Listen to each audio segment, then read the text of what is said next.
오늘은 건강한 세포를 만드는 재생에 대한 핵심 성분들을 말씀드릴게요.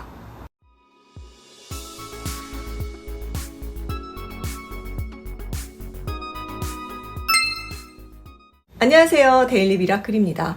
세상에 인구가 많은 만큼 피부 고민도 다양하고 피부 증상도 매우 다양하죠. 그래서 피부과에서도 굉장히 다양한 시술들이 많아지고요. 또 홈케어 디바이스도 점점 세분화돼서 나옵니다. 그리고 또 집에서도 내 피부 증상에 맞게 다양한 팩을 활용하고 피부 고민에 맞는 화장품 원료들을 따로 팔고 있습니다.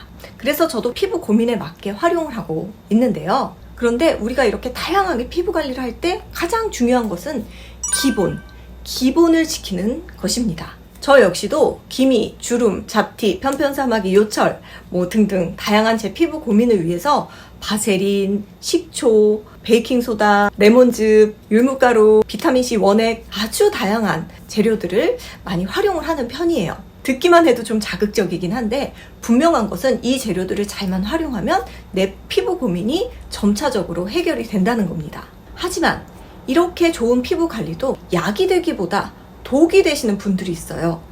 왜 그럴까요? 예를 들어 볼게요. 우리가 기미 관리를 할 때 멜라닌 색소를 차단하고 검은 각질을 녹이고 검은 흔적을 벗겨내는 이런 관리를 해도 기미가 계속 올라오죠.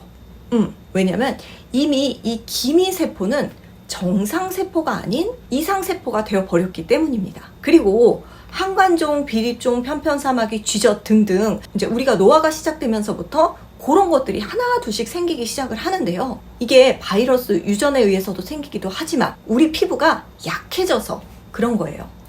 그래서 필요한 것이 바로 내 피부의 힘, 내 피부 면역력, 내 피부 회복력입니다. 이게 노화가 되면은 어쩔 수가 없이 잘 안 돼요. 그래서 그거를 조금이라도 도와줄 수 있는 내 피부의 재생을 도와줄 수 있는 관리를 재생관리라고 하고요. 이 재생관리가 마무리되지 않으면 어떤 관리라도 70%만 마무리가 되는 거예요. 나머지 이 30%에 의해서 독이 될 수도 있고 또 약이 될 수도 있는 겁니다. 비싼 시술을 받았는데 오히려 피부가 더 색소 침착이 생기고 기껏 아프게 레이저 치료해서 편편사마귀, 비립종 다 뺐는데 몇 달 후에 다시 올라오고 요게 바로 피부 재생과 굉장히 관계가 깊습니다. 그래서 피부과에서 요새는 아예 재생크림을 시술 후에 따로 판매를 하기도 하고요. 그렇다면 피부과에서 몇만 원씩 하는 그런 재생크림은 도대체 어떤 성분이 들어있을까요? 저도 보니까 그런 성분들을 제가 갖고 있더라고요. 우선 이렇게 센텔라 아시아티카 즉 병풀 추출물 제가 쓰고 있는 아줄렌, 근데 요게 진짜 재생크림이 있더라고요. 그리고 이렇게 EGF 그리고 아연 이런 것들이 들어가 있는데 아연은 특히 여드름에도 좋다고 해요. 재생 성분과 뗄래야 뗄 수가 없는 그 피부 장벽에 좋은 성분은요, 세라마이드, 콜레스테롤, 이렇게 글리세린, 그리고 이렇게 또 판테놀, 그리고 피토스 핑고신입니다.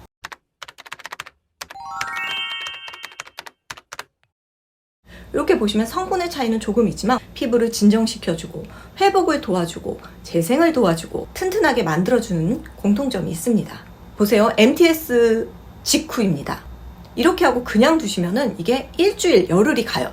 그런데 평소에 피부 장벽을 튼튼하게 하고 이 재생이 잘 되는 피부로 만들어준다면 기미와 함께 피부 회복이 빠르게 되는 거죠. 저는 직업적으로 팩도 많이 하고 이것저것 또 실험적인 관리를 많이 하다 보니까 피부 장벽이 굉장히 중요한 사람이에요. 그래서 이렇게 원재료를 사서 피부에 활용을 하고 있는데 제 피부 회복력은 좋아진 게 느껴져요.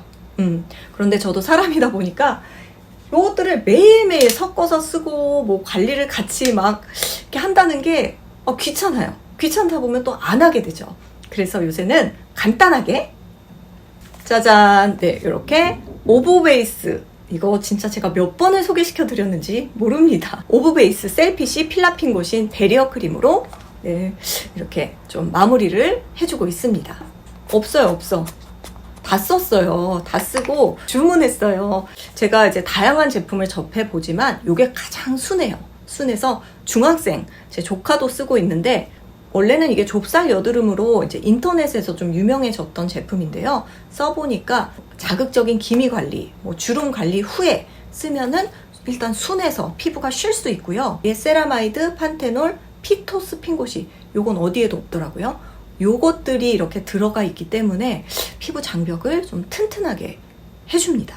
이 피토스핑고신이란 성분은 세라마이드의 합성을 촉진하면서 동시에 콜라겐의 합성을 좀 증진시키기 때문에 중년 이상 피부들이 쓰시기에도 너무 좋아요. 네, 보세요. 이렇게 생겼어요. 이렇게 생겼는데 이게 굉장히 촉촉해요. 촉촉한데 유분기가 그렇게 많지가 않아요. 그래서 좁쌀 여드름 크림으로 유명세를 탔던 거거든요. 그럼 딱 떠오르는 생각 없으세요? 바로 항관종, 비립종, 편편사마귀와 같은 내 유분기를 많이 바르면 안 되는 그런 내 눈가, 내 눈가 관리에도 좋겠죠. 이 눈가나 목은 피부가 얇고 피부가 약해요. 가장 약한 부위예요. 그런 부위에 이렇게 튼튼하게 피부를 장벽을 튼튼하게 만들 수 있는 이런 크림을 발라주면 좋은 거죠.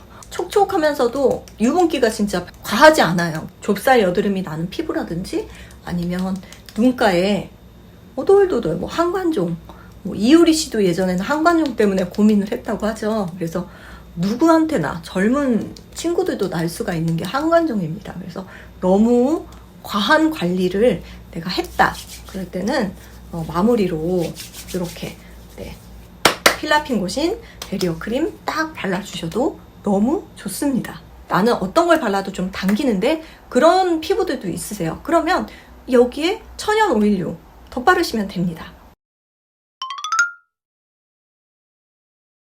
제가 뷰티 유튜버로서 피부 관리를 진짜 실험적인 것도 이것저것 많이 하다 보면서 생긴 이게 노하우예요.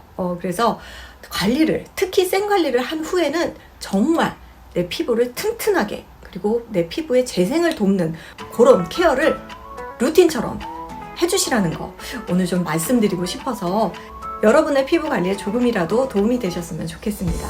저는 다음 시간에도 더 좋은 꿀팁으로 찾아뵐게요. 구독과 좋아요, 알람 버튼, 인스타 팔로잉도 많이 부탁드리고요. 오늘도 행복한 하루 되세요. 안녕!